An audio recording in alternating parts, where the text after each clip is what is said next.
base de esta serie es progresiva. La versión Reina Valera dice: el fruto del justo es árbol de vida, y el que gana almas es sabio. La versión del Pastor Levin habla hoy, 2026. Dice: el fruto de alguien justo es como un árbol vivo, y es sabio e inteligente ganar almas. Hoy quiero hablarle acerca de las herramientas del ganador de almas. En esta enseñanza quiero hablarle acerca de esas herramientas o esos apoyos, esas cosas indispensables que necesitamos para podernos convertir en un verdadero ganador de almas. Te voy a dar un ejemplo. En estos días hemos estado haciendo algunos trabajitos aquí en este lugar de albañilería y estas cosas así que tienen que ver con eso, ¿no? Para algunas cuestiones de manto y estas cosas así, ¿no? Y una de las cosas que me ha llamado la atención es que, por ejemplo, en el caso de un albañil, para poder trabajar, para poder hacer su tarea, su misión se le encomienda y necesita correctamente unas herramientas para lograr esto. Por ejemplo, si la persona va a pegar un friso, primero tiene que hacer la mezcla, ¿no? Arena, cernida, generalmente se utiliza, dependiendo del tipo de friso, ¿no? Pero normal, friso normal, arepa cernida, arena cernida, cemento y agua. Pero eso no lo puedes hacer solo con las manos. Necesitas, por ejemplo, una pala para poder remover los elementos. Por ejemplo, necesitas una manguera con agua, un tobo con agua para poder echarle, una carretilla o ese tobo para ir cargando el cemento, la mezcla, las cosas, todo lo necesario. Pero después de elaborar eso, aparte del tobo, el agua, la cosa, la pala, después necesita algo que llaman los albañiles un cepillo de albañilería. Que un cepillo es como una palustra, o imagínense una bandeja pero con mango. Algo así, algo plano pero que tiene un mango en la parte de abajo para poder sostener. Entonces agarran otra herramienta que se llama cuchara, le llaman cuchara, o una pala de albañilería o paleta de albañilería, no sé cómo es el nombre, pero aquí en el termo de Venezuela le llaman cuchara. Hay unas cuadradas, puntiagudas, o sea, todo eso varía. Entonces, esa es una palita también plana, también con mango, y entonces agarra el cemento, ¿no? Preparado, la mezcla preparada, la echa allí, y después con esa que llaman cuchara, y la palustra o el cepillo, van echando y salpicando. Algunos, si lo quieren hacer liso, entonces le pasan después para tratar de aplanar, más o menos llevar el nivel del friso allí. Pero para que quede más o menos compactado, después utilizan otro que llaman cepillo, pero de esponja. Lo metan, lo colocan en agua, un tubo con agua, y le van pasando después para poder... Y así sucesivamente utilizan muchas herramientas el albañil para poder saber y conocer o poder elaborar el trabajo que necesita hacer. Así también cualquier otro oficio. Por ejemplo, soy técnico automotriz y para reparar vehículos se necesitan herramientas, por lo menos llaves combinadas, dados, raches, tensiones, gatos. De hecho, hay un gato que nos gusta a nosotros bastante, los técnicos automotrices, que se llama el gato caimán. Algunos le estoy hablando como en otro idioma que me pega entendiendo este asunto, pero bueno. El asunto está que se necesita herramienta. Hay herramientas de diagnóstico. Por lo menos en estos días estuvimos reparando el aire del vehículo y tú necesitas una herramienta, unos manómetros. una bomba de vacío y algunos elementos, herramientas para poder hacer el trabajo. Eso también sucede para un ganador de alma. Para un ganador de alma necesitamos una herramienta para poder alcanzar a los perdidos. Veamos entonces esa herramienta que necesitamos para ser un ganador de alma. Primera herramienta, para cumplir la misión de ganar alma, se necesita la herramienta de la palabra de Dios. Según de Timoteo capítulo 4, versículo 2, dice: predica la palabra de Dios, mantente preparado, sea o no el tiempo oportuno, corrige, reprende, anima a tu gente con paciencia y buena enseñanza. Una de las cosas que Pablo le dice a su discípulo Timoteo es que predique la palabra, que hable acerca de Jesús, que hable acerca del Evangelio, que no detenga su voz de hablar acerca del Señor. Pero en este tiempo, una de las cosas que nos invade a nosotros es que hablamos de todo, hablamos de la política, hablamos de la economía, hablamos de la moda, hablamos de las películas, hablamos de los vehículos, hablamos de los deportes. Ahorita viene el mundial, ya va a empezar el mundial, estamos a punto de comenzar el mundial, así que el tema favorito, sobre todo de los hombres, será fútbol. ¿Y cuándo vamos a hablar del Señor? ¿Y cuándo vamos a hablar de su palabra, del Evangelio? Y otra de las cosas que le dice Pablo a Timoteo es que mantente preparado. De eso vamos a hablar un poquito más adelante. Pero hay algo clave que le dice: sea o no el tiempo oportuno. O sea, sea el tiempo donde nos organizamos como iglesia para salir a evangelizar, o sea el tiempo que yo estoy simplemente paseando, disfrutando, trabajando, lo que sea. No importa el tiempo que sea, usted y yo tenemos que predicar la palabra de Dios. Ahora, ¿cómo predicamos la palabra de Dios?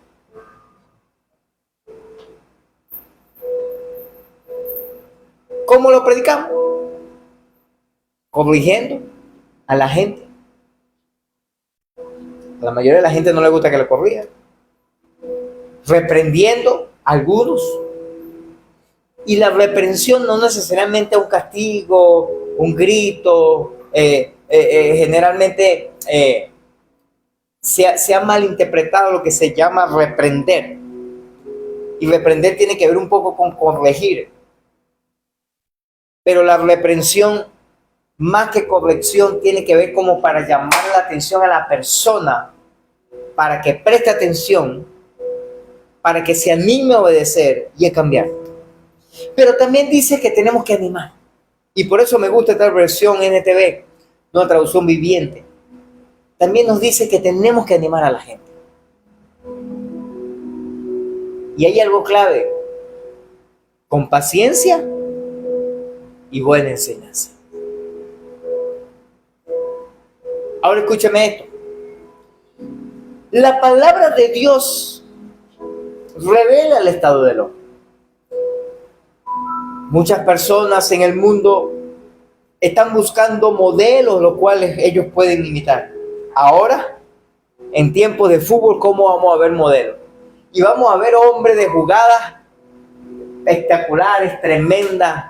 Por ejemplo, yo recuerdo ahora alguien que me busque ahí por las redes sociales. Pero hubo, no sé si fue en el 86, 84, no me acuerdo. Si fue en el 86, 84, que hubo, fue un mundial, no me acuerdo. O en el 90. Y yo era un niño.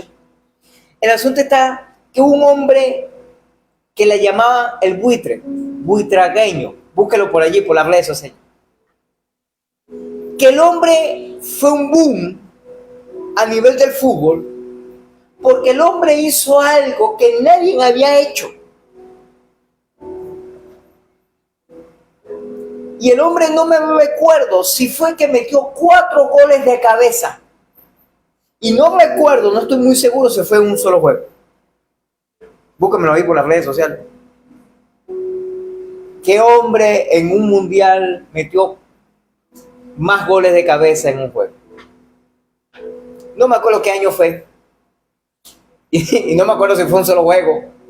No me acuerdo, pero porque vuelvo recuerdo, estaba muy niño, pero sí me quedó impactado esa imagen y ese hombre salió ¿cómo se llama? A la palestra a nivel mundial. Era un jugador más o menos chévere, más o menos promedio y tal que sí, pero con eso fue un boom. De hecho, lo contrataron algunos equipos famosos.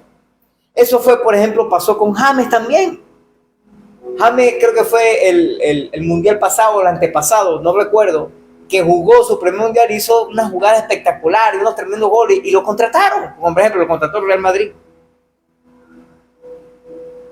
Y así hubieron varias estrellas. Esperemos que este año también, a usted que le apasiona el fútbol, igual que a mí, bueno, a mí me apasiona varios deportes, pero el fútbol no es de lo mejor.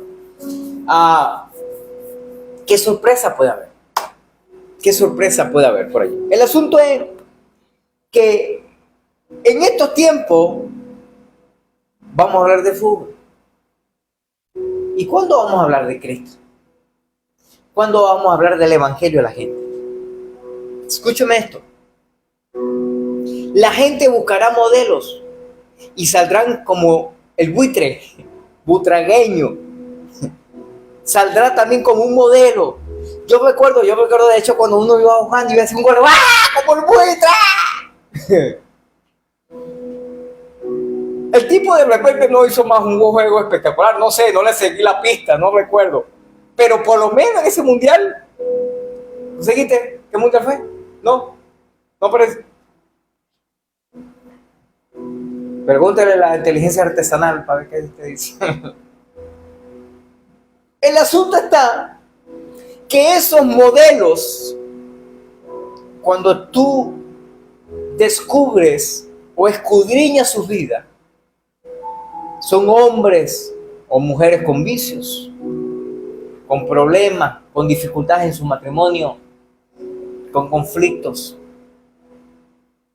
Gente que se la pasa haciendo cosas malvadas, pero hicieron algo bueno, por lo menos a nivel de fútbol o a nivel de deporte. Así sucede, por ejemplo, a nuestras amistades, a nuestros amigos.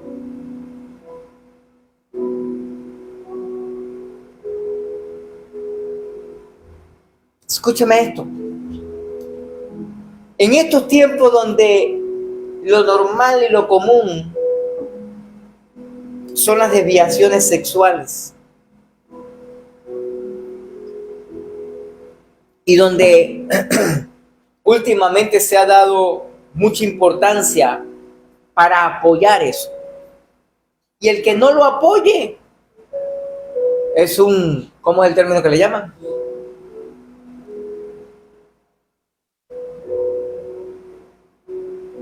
Homofóbico. Que de hecho yo me he hecho algunas preguntas referentes a eso, la parte de homofobia. Según el término, creo que homofobia, si no estoy equivocado, es fobia a los hombres, ¿no? Homo de hombre y fobia de rechazo. Usted me corrige si no es así. El asunto es que un hombre o una persona que nació hombre, sexo masculino, que decide ser mujer y llama que rechaza, las demás personas rechazan los hombres,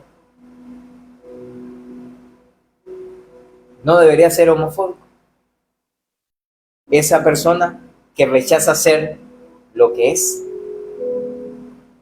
se la dejo ahí. El asunto es que usted y yo tenemos que tener cuidado con esos que nosotros llamamos amigos, o amistades o conocidos. Lamentablemente, o mucha gente ha estado en el lugar equivocado, con la gente equivocada. He escuchado gente que han metido presa, he escuchado gente que han lastimado, y lamentablemente he escuchado de gente que han matado por estar con la gente equivocada.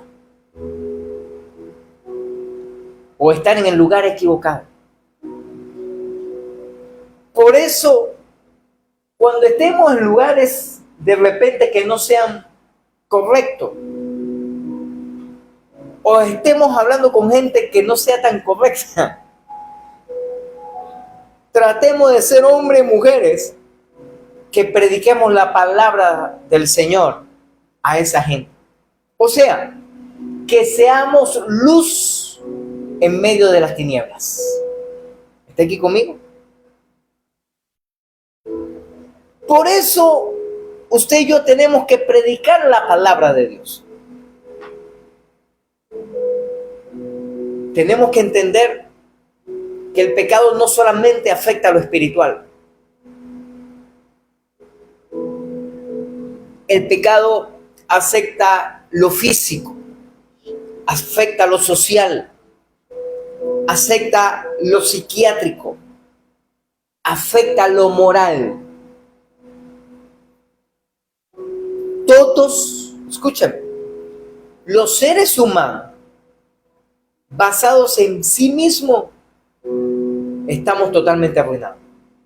Aquello que decimos, yo no necesito de Dios, yo me la juego todo, yo para adelante, yo tengo que hacer las cosas bien, no me hace falta congregarme, yo así estoy bien.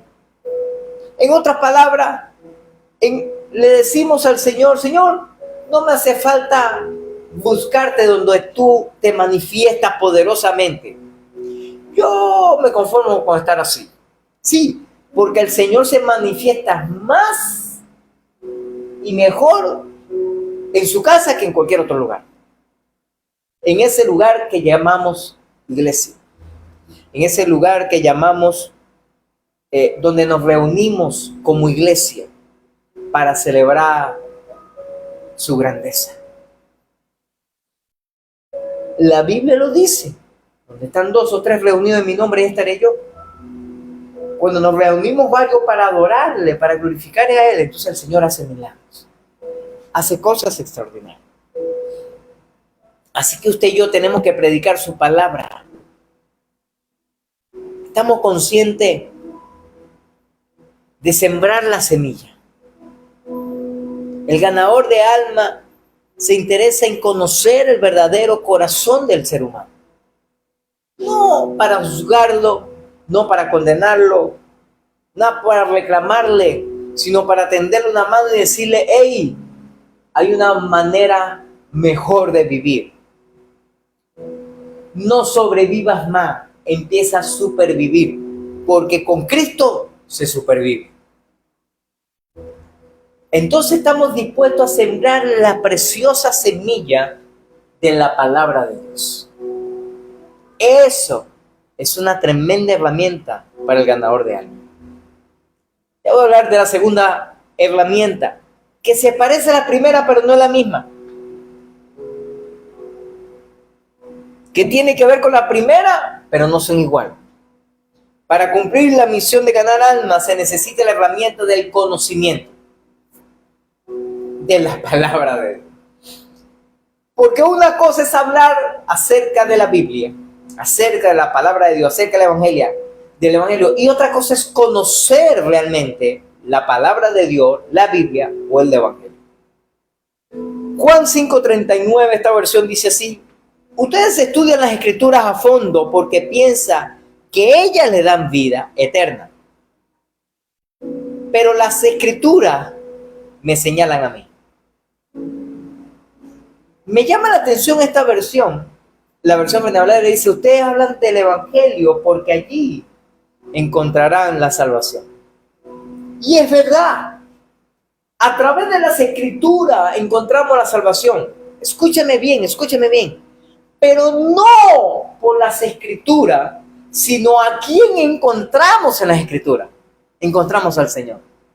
La palabra de Dios es el medio para encontrar a Jesucristo. Por eso, al predicar el Evangelio, al predicar la palabra de Dios, el enfoque del Evangelio, el enfoque de la palabra de Dios tiene que ser Jesús, nuestro Salvador, nuestro Señor. El ganador de almas no puede trabajar en el reino de Dios sin conocer real y verdaderamente las Escrituras. Ahora, ¿por qué es tan importante conocer el uso correcto de la palabra de Dios, la Biblia, del Evangelio? Te voy a dar algunos. Primero, porque la palabra de Dios debe ser bien predicada. Según de Timoteo 2:15 dice, esfuérzate para poder presentarte delante de Dios y recibir tu aprobación. Sea un buen obrero, alguien que no tiene de qué avergonzarse y que explica correctamente la palabra de verdad. Y en estos tiempos, como hay gente que habla del Evangelio, que habla de la palabra de Dios, pero no lo explica correctamente. ¿Y cómo se ha fallado en eso? Por ejemplo, he escuchado personas que dicen que Pablo y su esposa Sila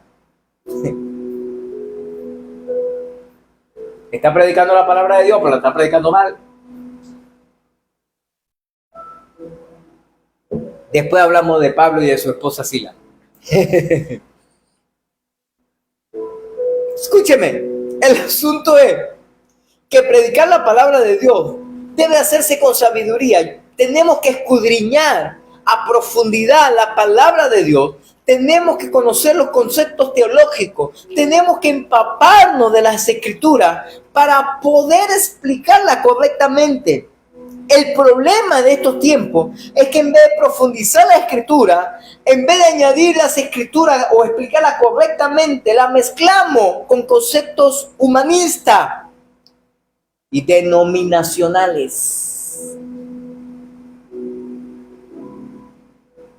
Y es peligroso citar estos textos cerrados, ofrecer interpretaciones distorsionadas o aplicaciones legítimas. Mira, le voy a comentar, le voy a abrir mi corazón referente a esto. Y se lo digo para que usted esté centrado en la palabra de Dios. Yo, en una oportunidad hicimos el día, ¿cómo era que lo llamamos? De la iglesia cuadrangular, ¿fue? Algo así, ¿no? Identidad cuadrangular lo llamamos. Un domingo, identidad cuadrangular. Un pastor amigo, teólogo,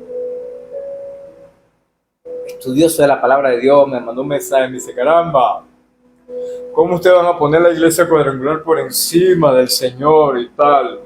Van a exaltar a su federación por encima del Señor. Y yo le dije, chamo, ¿y a ti qué este bicho te picó? Bueno, no se lo dije así, pero casi. Chamo, ¿qué te pasa a ti? ¿De qué me estás hablando? Yo le comenté a la pastora, porque ella lo conoce. Y él me decía, no, porque ustedes empezaron a celebrar el día cuadrangular en vez de exaltar el día del Señor. Y yo le dije, mira, chamo, en el año normalmente hay, si mal no recuerdo, son 53 semanas, ¿no? Que tiene el año, ¿no? 53 semanas.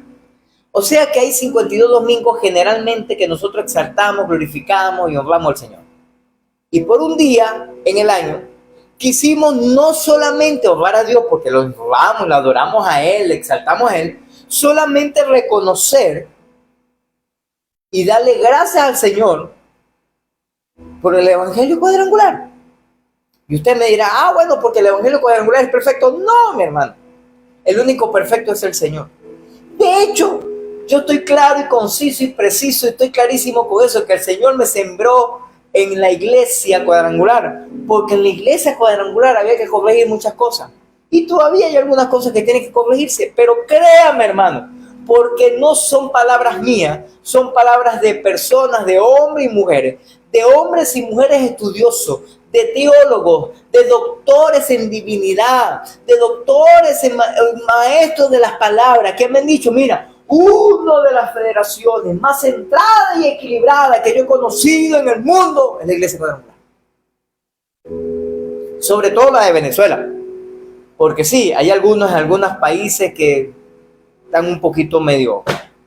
Pero bueno, no lo digo para exaltarlo, ni orgullo, ni vanagloria, no, nada que ver con eso. Te lo estoy diciendo porque, vuelvo y repito, no han sido mis palabras, porque yo decir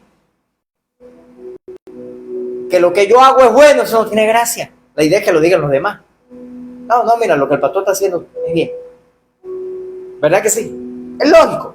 El asunto está que yo le decía a esta persona, chamo, ¿cuál es el problema? ¿Cuál es el problema? Que le demos gracia y adoremos y exaltemos al Señor por la iglesia. ¿Cuál es el problema? Una cosa es eso. Y otra cosa es cuando yo pongo por encima a la Federación Cuadrangular que al Señor. Esas son cosas distintas. Así que le voy a dar este consejo. Muchas veces nosotros buscamos algunos comentarios en la Biblia, que está bien, que está correcto, que es necesariamente indispensable para poder entender las Escrituras.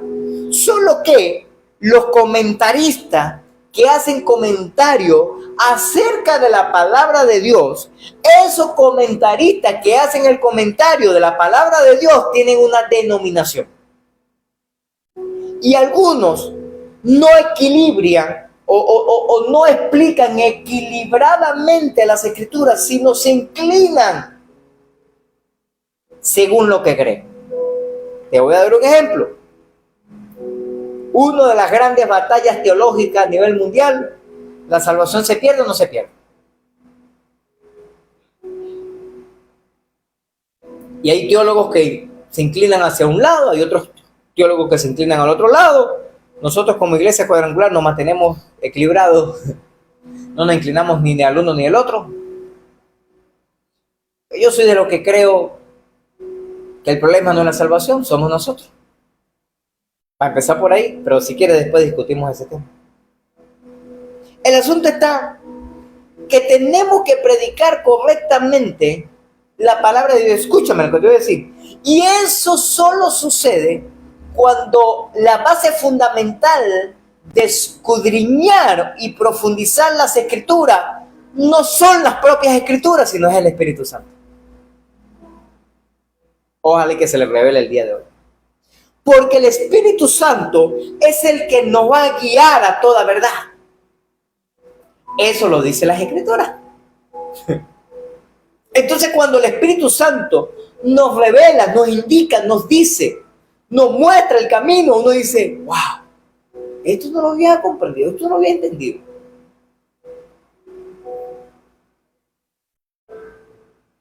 Por ejemplo, en una oportunidad estaba discutiendo con un amigo teólogo, pero estaba discutiendo este tema con él porque me llamó la atención.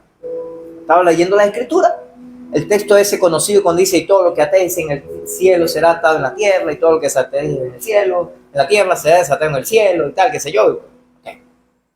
El asunto está que cuando empieza a ver el contexto de ese versículo, está hablando de la parte espiritual. Entonces yo llamé a este amigo porque él fue brujo. Y entonces dije, hay algo aquí en la parte espiritual que no logro entender o comprender el término correcto de este asunto. Y empecé a buscar algunos comentarios, y algunos sí, porque lo atás. Y yo he escuchado a personas, demonio, te ato de mano, te ato de pie, y te ato. Y dije, ¿a qué? Estos conceptos o esta manera de hacer las cosas realmente es rara. Entonces yo hablaba con este amigo y yo le explicaba, oye, espiritualmente hablando sabemos que esto no es posible porque tú no puedes atar un espíritu, porque es espíritu. ¿Por qué? Por eso mismo, porque es espíritu. Los espíritus no se pueden atar. Entonces le preguntaba, ¿qué es este problema? Y le empezó a dar algunas explicaciones. Bueno, mira, es verdad, tienes razón, a nivel espiritual no es posible, pero yo pienso que tiene que ver, y empezamos a discutir ese tema. Me dio algunas razones, algunas cosas. Digo, pero esto tiene que ver más que todo con otro concepto, ¿no? Y yo digo, Señor, revélame, muéstrame cuál es la broma. Y empecé a escudriñar y buscar algunas versiones, y empecé a buscar la palabra, el texto original. Y cuando fui al texto original, entendí que la traducción no es atar, sino prohibir o permitir. Entonces se me reveló. Lo que el Señor quería decir en ese entonces fue: todo lo que tú prohíbas en la tierra será prohibido en el cielo. Y todo lo que tú permitas en la tierra será permitido en el cielo. En otras palabras, lo que tú determines hacer, según la voluntad del Padre, así será. Eso le cambia el sentido al asunto. Ahora escúcheme esto. Para eso necesitamos conocer de las Escrituras.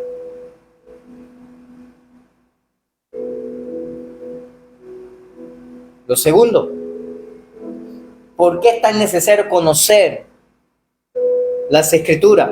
Porque la palabra bien predicada genera fe. Romanos 10:17 dice: así que la fe viene por el oír, es decir, por el oír la buena noticia acerca de Cristo. Vuelvo y repito, ya viene el fútbol. Todo vamos a hablar de fútbol. ¿Y cuándo vamos a hablar de la palabra de Dios para generar, para producir fe en la gente?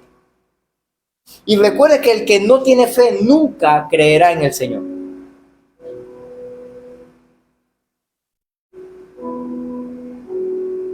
En el corazón del hombre solamente nacerá la fe cuando se siembre la semilla de las Escrituras. Pero una semilla bien sembrada, bien predicada. Lo tercero, porque la palabra de Dios bien predicada ilumina al oyente. Salmo 119:105 dice: tu palabra es lámpara. Es una lámpara que guía mis pies y una luz para mi camino. El corazón del hombre pecador está en tiniebla, mas cuando oye las Escrituras, cuando oye la palabra de Dios, ilumina la oscuridad en su vida y le da la capacidad para mirarse como está. Porque si nosotros estamos sucios, estamos llenos de tierra, de polvo, de grasa, de lo que sea, pero está la luz apagada, no nos damos cuenta, ¿verdad que sí? ¿Cuándo nos damos cuenta? Cuando nos vemos en el espejo, como tú estás manchado. Pero cuando hay luz, si no hay luz, no nos vemos. Y lo cuarto, porque la palabra bien predicada alimenta. Mateo 4:4 dice: Jesús le dijo: no, las Escrituras dicen, la gente no vive solo de pan, sino cada palabra que sale de la boca de Dios. Necesitamos alimento físico, sí, pero también necesitamos ese alimento espiritual. Así que el hombre y la mujer siempre estará sediento de comer. Siempre estará sediento de alimento. Pero esos alimentos no solamente son los físicos, también son necesarios los espirituales. ¿Está aquí conmigo? Lo tercero, ¿cuál es la herramienta que necesitamos para ser ganadores de alma? Para cumplir la misión de ganar alma se necesita la herramienta de la fe. Hebreos 11:6 dice: de hecho, sin fe es imposible agradar a Dios, porque todo el que desea acercarse a Dios debe creer que Él existe y que Él recompensa a los que le buscan con sinceridad. Bíblicamente, la fe es considerada como un arma. De hecho, Efesios 6 dice: además de todo eso, levante el escudo de la fe para detener las flechas encendidas del diablo. Así que la fe realmente es un arma poderosa para poder ganar almas. ¿Sabes por qué? Porque para hacer la obra evangelística, para poder predicar acerca del evangelio, para poder hablar a la gente, nosotros tenemos que creer que esa gente va a venir a los pies de Cristo. Porque si no creemos, ¿para qué lo vamos a hacer entonces? ¿Para qué la vamos a predicar? Predicamos la palabra de Dios porque tenemos fe, creemos que esa persona puede venir a los pies del Señor, puede cambiar su vida, puede su vida ser transformada, renovada, bendecida. Entonces veremos esa vida transformada y siendo un instrumento en las manos de Dios para ganar a otros para Cristo. Eso es fe. Ay, pastor, pero es que si tú supieras, ser un desgraciado, hermano. Yo he conocido unos cuantos desgraciados, incluyéndome, que han sido transformados, renovados, bendecidos para predicar la palabra de Dios. Así que esto se trata de fe, de creer que Dios puede hacer algo. ¿Sabes? porque también la fe es necesaria. Porque al ganar alma, nos enfrentamos literalmente al gobernador de los aires, de las tinieblas. Mas en fe seremos vencedores. ¿Sabe? No hay persona en la cual Satanás ataque más que al ganador de alma. Más que el que adora, más que el que glorifica, más que el que salta, más que el que alaba, más el que ofrenda, el que diezma, más que cualquiera ese. El que Satanás más ataca es el ganador de alma. Porque ese le está saqueando el infierno. Así que convirtámonos en saqueadores del infierno. Y no para que Satanás nos ataque más, no. Sino para que el mayor número de almas reciba el regalo y el gran milagro de la salvación y la vida eterna. Número 4. Para cumplir la misión de ganar almas se necesita la herramienta del amor. Juan 15:13 dice: no hay un amor más grande que el dar la vida por sus amigos. Sí, y hay uno solo que lo dio, y más nadie la va a dar. Porque ahora, en estos tiempos y en cualquier otro tiempo, nadie daría su vida por sus amigos. No, tal vez padre, una madre por algunos hijos, tal vez algunos hijos por algunos padres, tal vez.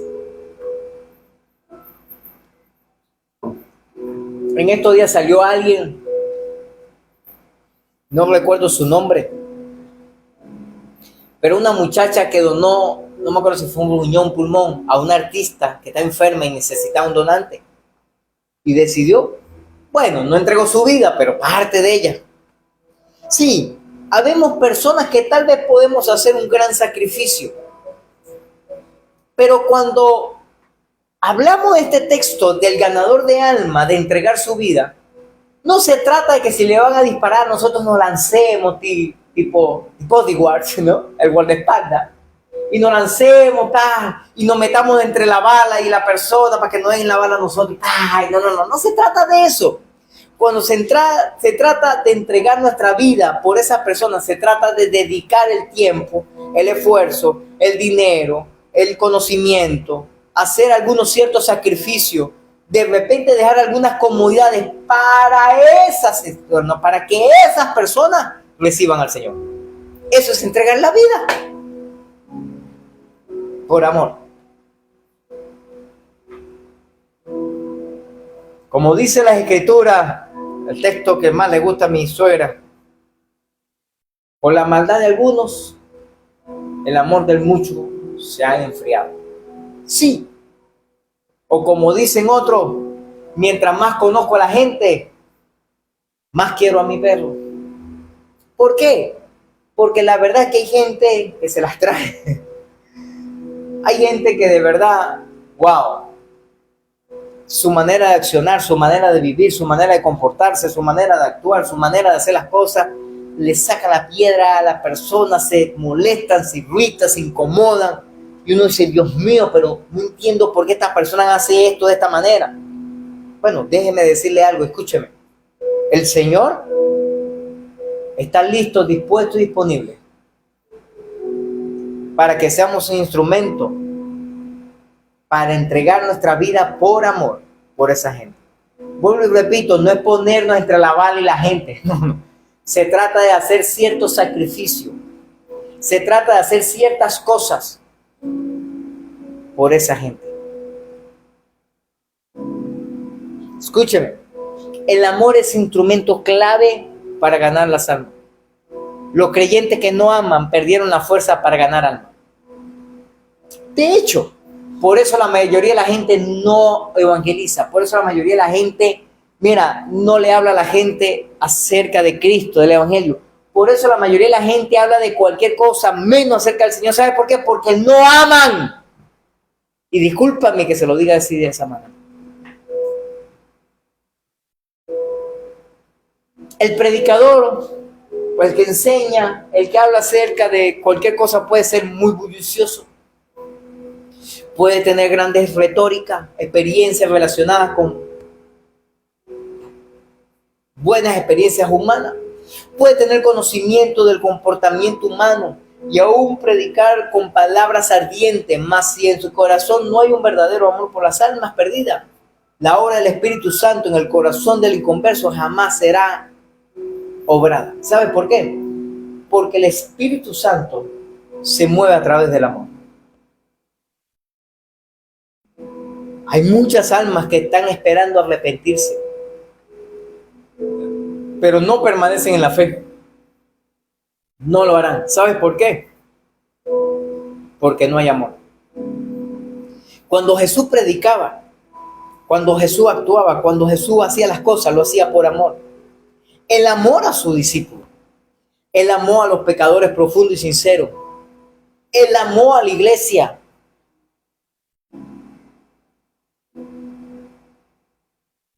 Que por cierto, hay una iglesia allá en Éfeso, en Apocalipsis, que fue censurada por él porque él le dijo: hey, dejaste ese amor verdadero. La Reina Valera lo llama como el primer amor. Él con su muerte nos demuestra que realmente Él nos amó, que Él quiere lo mejor para nosotros, que Él nos quiere bendecir. Escúchame, todos los apóstoles demostraron profundo amor por las almas. Pablo ganaba almas por amor. Por amor se puso a sufrimiento, injuria, persecuciones. El amor de Pablo fue tan intenso que al mirar los resultados tan poderosos llegó a decir palabras como: sé imitadores de mí, así como yo soy imitador de Cristo. 1 Corintios 11:1. ¿Sabes por qué? Porque lo que amamos realmente nos apasionamos por eso.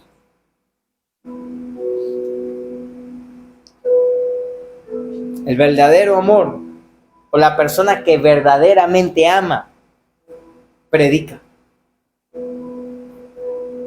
Habla acerca del Evangelio. Discute temas del reino de Dios.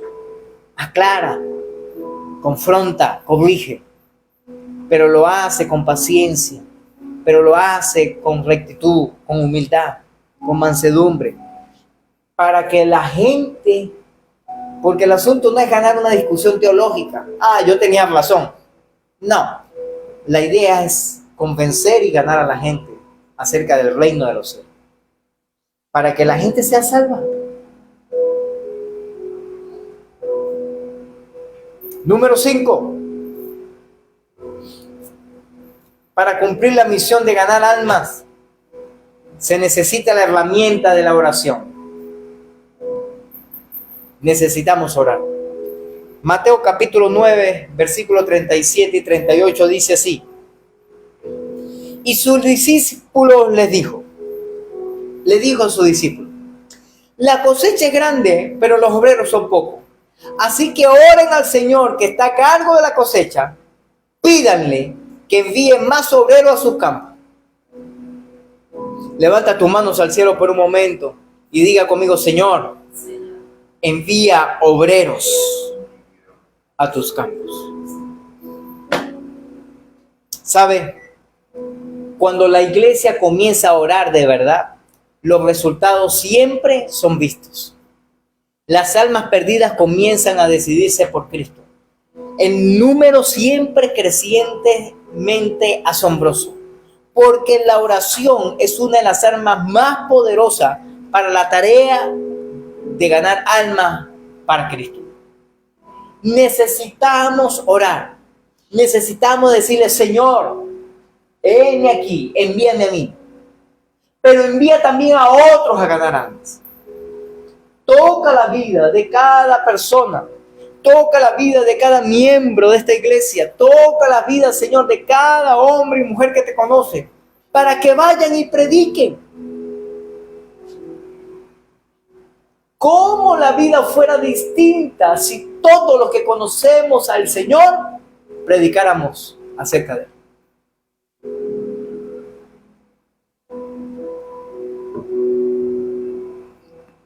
¿Cómo fueran las cosas distintas?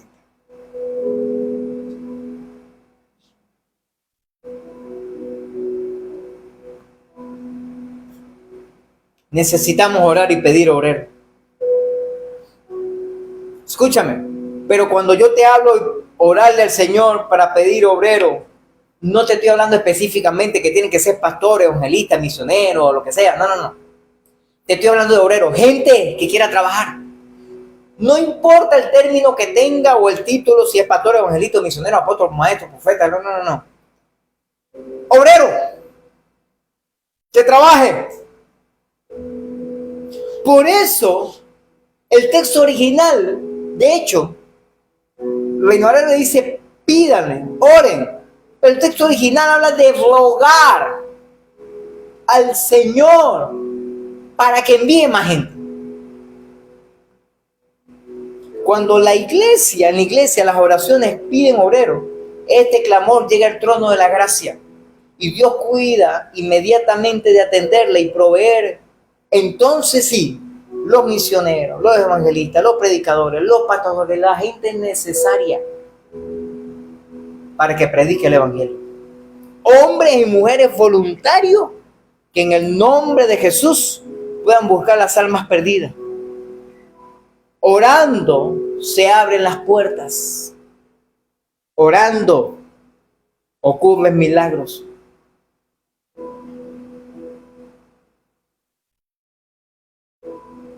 Te hago una pregunta. ¿Cuántas puertas han sido cerradas? ¿Cuántas cortinas hay todavía delante de los pecadores?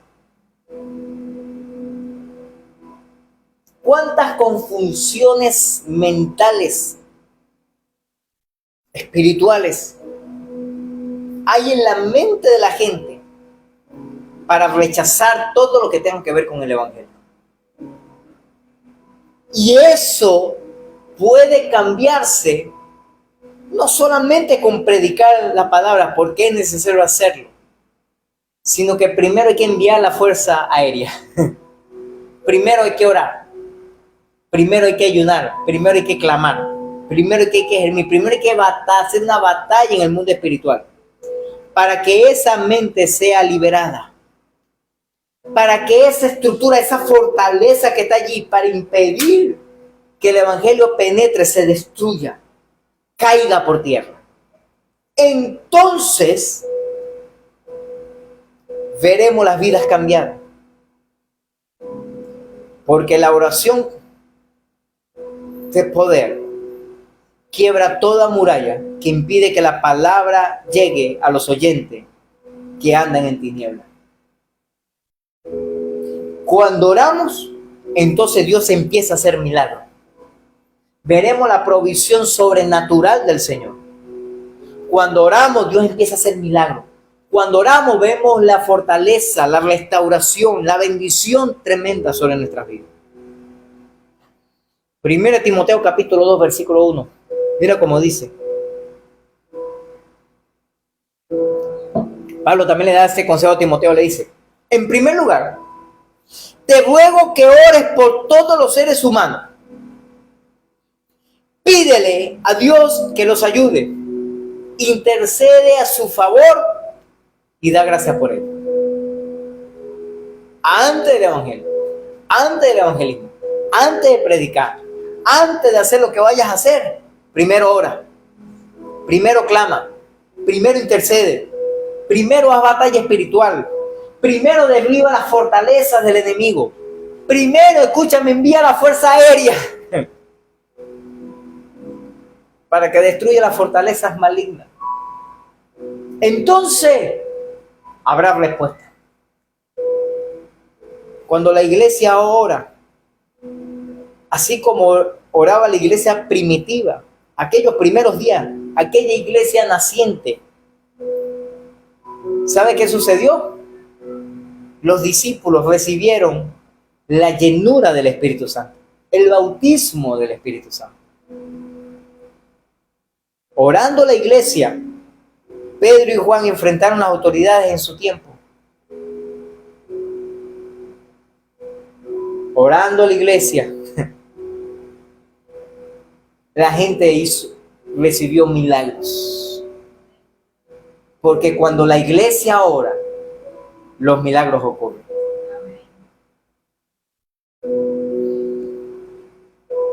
Número 6. Para cumplir la misión de ganar almas se necesita la herramienta del poder del Espíritu Santo. Hechos capítulo 1, versículo 5. Dice así. Juan bautizaba con agua, sí. Pero en unos días ustedes serán bautizadas con Espíritu Santo y fuego. Fuego. Escúcheme esto. Cuando el Señor bautiza a alguien con su Espíritu, el Espíritu Santo empieza a rebosar en nosotros. Y por eso es la diferencia. Yo hablaba en estos días atrás, en esta misma serie, creo que fue el primero o el segundo mensaje, que yo decía, solo los que están rebosantes del Espíritu Santo predican la palabra de Dios. Los que no están rebosantes no predican. Y le expliqué por qué. Porque una cosa es tener el Espíritu Santo y otra cosa es estar rebosante del Espíritu Santo. Son dos cosas distintas. Te doy este ejemplo. Este es un vaso. Y este vaso tiene agua. El agua está por acá. Pero préstame atención a esto. Este vaso tiene agua. No está rebosante de agua. ¿Verdad que es distinto? Inclusive el agua está por aquí. Tiene más de la mitad del vaso agua. Pero el agua puede estar por aquí. Así que puede tener un poquitico de agua nada más. Pero tiene agua. Pero no está rebosando. ¿Cuándo se rebota? Cuando sigue llenando y se rebosa. Y empieza a caer. Derramarse. Préstame atención. Así sucede con el Espíritu Santo. Todos los que venimos al Señor recibimos el sello, recibimos al Espíritu Santo en nosotros. Porque cuando decimos, Señor, una oración así como entre en mi vida, perdona mis pecados, entre en mi corazón, en el broma, ¿quién entra es el Espíritu Santo? Así que el Espíritu Santo comienza a estar dentro del corazón de la gente. Pero una cosa es que es tener el Espíritu Santo y otra cosa es estar rebosante, lleno, saturado del Espíritu Santo. Son cosas distintas.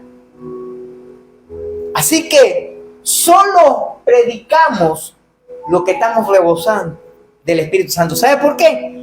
Porque esa llenura del Espíritu Santo nos hace predicar.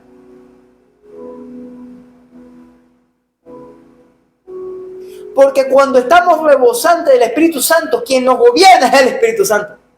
Y el Espíritu Santo, cuando ve a alguien que está perdido y que tiene una eternidad sin Cristo, entonces nos anima, nos impulsa, nos mueve. Predícale, háblale, dile algo. Y uno está en la mente y esos pensamientos que llegan y uno dice, ay, ¿pero qué me estará pasando? ¡Es el Espíritu Santo! Diciendo, hay algo que yo quiero hacer.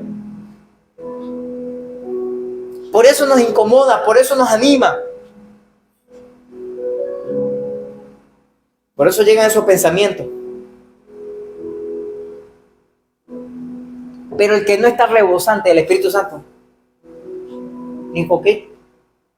Va, pues sucede esto, sucede lo otro, tal, pendiente. ¿Sabes por qué? Porque no está rebosante.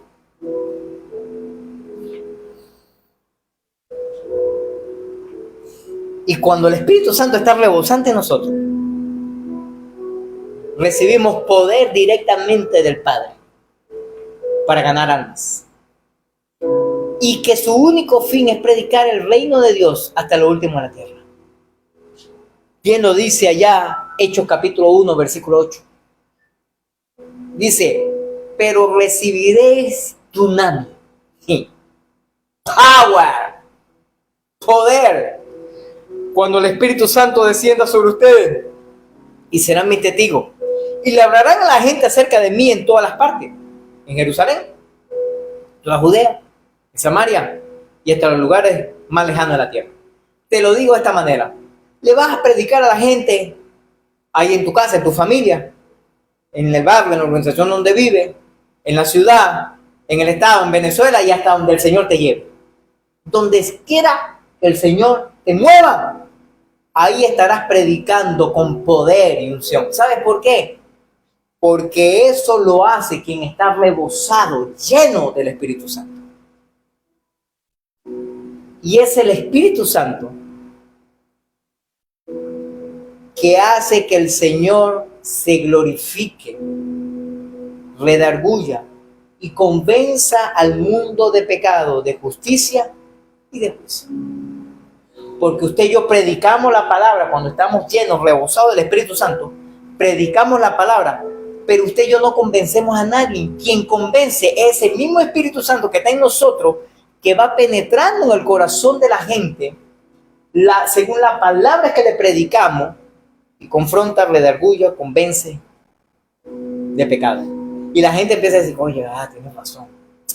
Yo tengo que arreglar mi vida, yo tengo que hacer las cosas distintas. Es el Espíritu Santo que lo hace.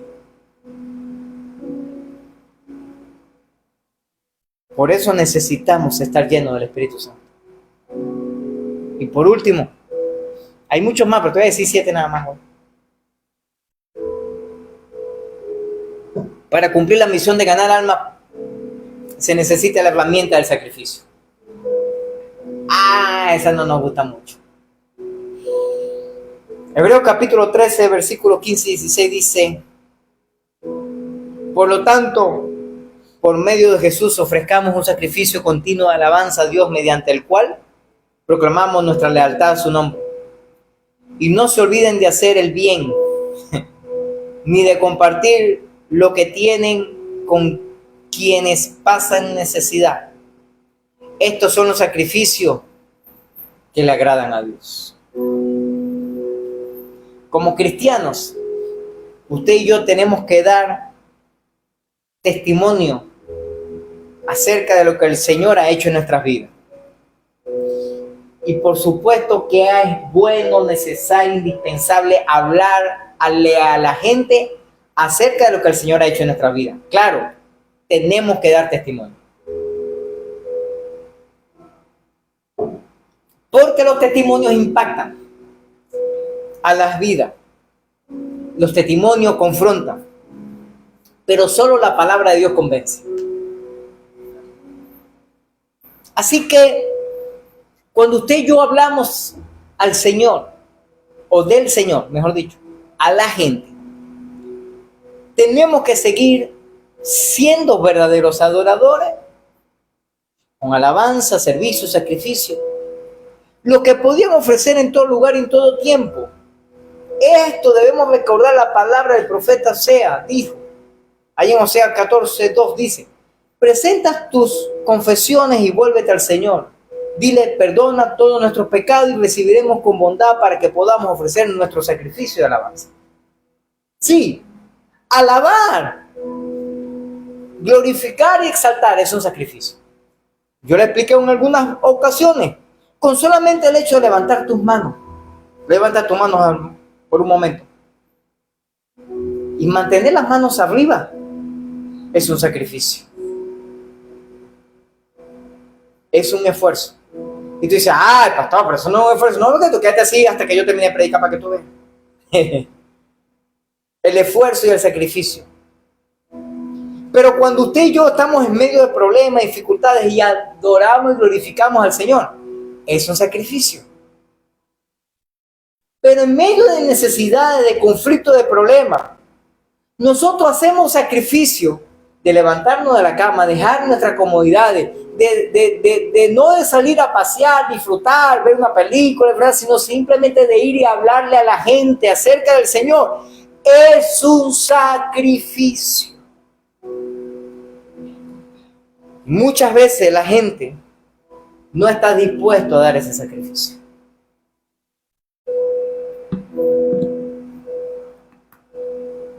De hecho, estamos dispuestos a hacer sacrificio para cosas naturales, normales, humanas, pero no a la espiritual. Por ejemplo, estamos dispuestos a pagarle una buena universidad a nuestros hijos y hacer un sacrificio enorme para pagársela. Así sea pública, pero solamente nada más pública es un poco de plata.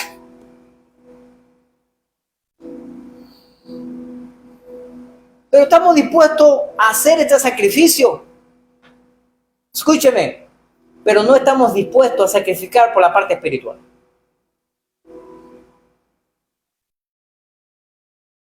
Así que ese sacrificio de predicar la palabra de Dios, de ganar almas para el Señor, es un sacrificio de gratitud por lo que Cristo hizo en la cruz del Calvario por mí y por ti, por lo que hizo por nosotros. Decírselo a otro lo que el Señor hizo por nosotros es un sacrificio, sí. Nos sacrificamos por el sacrificio que Él hizo en la cruz del Calvario por nosotros. Ayudar a la gente, bendecir, primero con predicar el Evangelio, y por qué no después para ayudar en la parte del alimento o cubrir alguna necesidad. Usted y yo tenemos que entender que tenemos el mayor de los altares, que es la cruz. Y tenemos el mayor sacerdote, que es Jesús, el sumo sacerdote. Así que siempre debemos ofrecer sacrificios a Él. Y cada vez que usted y yo nos paramos o levantamos, estamos en la noche o en la madrugada o a cualquier hora orando, predicando la palabra de Dios, en cualquier momento, en cualquier oportunidad, escúcheme, eso hace que el Señor vea el sacrificio que estamos haciendo. No es fácil, a veces es difícil, es rudo, pero en el Señor lo podemos lograr. El autor de Hebreo explica los elementos esenciales para hacer sacrificio. Por ejemplo, el sacrificio de la alabanza, de adorar y glorificar al Rey. La alabanza agrada a Dios, es ofrecida por medio de Él. El sacrificio de predicar la palabra realmente es algo de esfuerzo. Tenemos que hacerlo a tiempo y fuera de tiempo. Cuando nos organizamos como iglesia y cuando no lo hacemos también. Tenemos que predicar y predicar y predicar y predicar. El evangelismo a la gente tiene que ser continuo. No puede ser, bueno, a veces sí y a veces no, tiene que ser full time, todo el tiempo.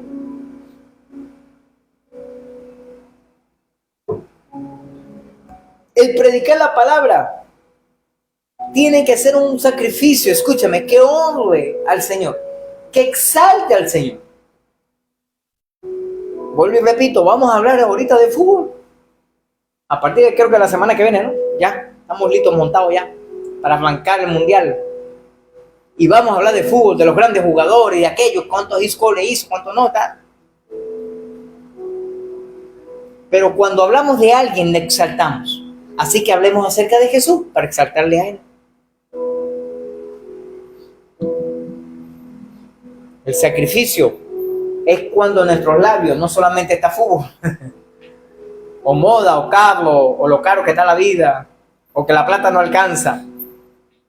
Exaltamos al Señor cuando en nuestros labios está el Señor. Cuando al predicar, predicamos acerca del Señor. Cuando cantamos, cantamos al Señor, glorificamos al Señor, exaltamos al Señor.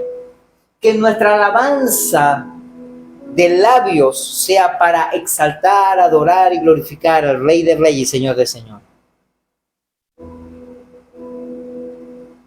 Pero lo más tremendo de todo esto es que el mayor sacrificio es cuando usted y yo obedecemos.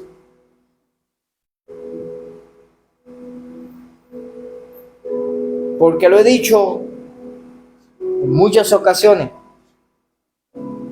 yo no le puedo obligar a usted a comerse una pizza, porque usted se la come, yo le mande o no a comerse la pizza. Yo no le puedo decir, mira, ¿sabes cómo que agarro ahorita cuando salga aquí? Te comes una pizza. Y usted dice, bueno, pastor, yo te voy a hacer caso, yo voy a obedecer. No, usted lo hace sin yo lo mandar. La obediencia cabe cuando tenemos que hacer algo que no nos agrada, que no nos gusta, que no nos parece, que no estamos de acuerdo. Allí es donde hay obediencia. Entonces, Obedecer es cuando no me parece, cuando no creo, cuando no estoy de acuerdo, y lo hago. Allí es que hay obediencia. Y ese es uno de los mayores sacrificios que podemos dar. Bien lo dijo el profeta Samuel allá. Dios se complace en muchas ofrendas, pero nada se compara en la obediencia. El obedecer es mejor que los sacrificios. Póngase de pie, por favor.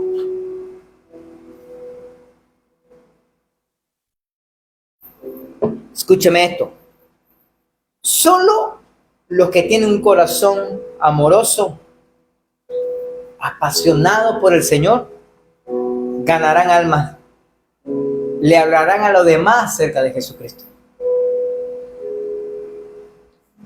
Te hago una pregunta. ¿Qué pensarías usted si tu esposo o tu esposa nunca sintió el impulso de decirle te amo? Te hago una pregunta. ¿Cuándo fue la última vez que tu esposo o tu esposa te dijo te amo? ¿Cuándo fue la última vez, amor? Bueno, usted está soltero o soltera. ¿Cuándo fue la última vez que le dijiste a tus padres, a tu papá o a tu mamá, te amo? O padre, ¿cuándo fue la última vez que le dijiste a tus hijos, te amo? Y no te estoy hablando del, ¿cómo que le llaman eso?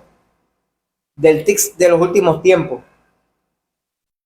Como aquella mujer que hablaba con los extraterrestres, te amo, yo amo, tú amas, yo amo. Llama Trina. Sí, porque ahorita está el eslogan siempre, ay, ¿para qué más? ¿Cómo te amo? ¿Oíste? Te amo, y todo el mundo ama. No, no. Estoy hablando de esa expresión verdadera, genuina, de amor por la gente. La mayoría de los cónyuges dicen se amo, te amo, solamente cuando tienes relaciones, intimidad sexual. Pero no, cuando no, también. ¿Cuándo fue la última vez? Lo he dicho en varias ocasiones, el amor no es un sentimiento, es una decisión. Así como el perdón.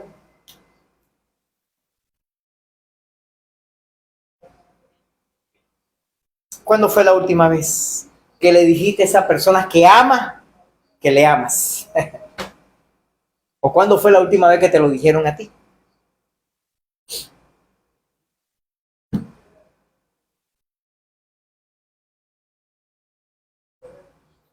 ¿Cuándo fue la última vez que le dijiste a alguien que le amas?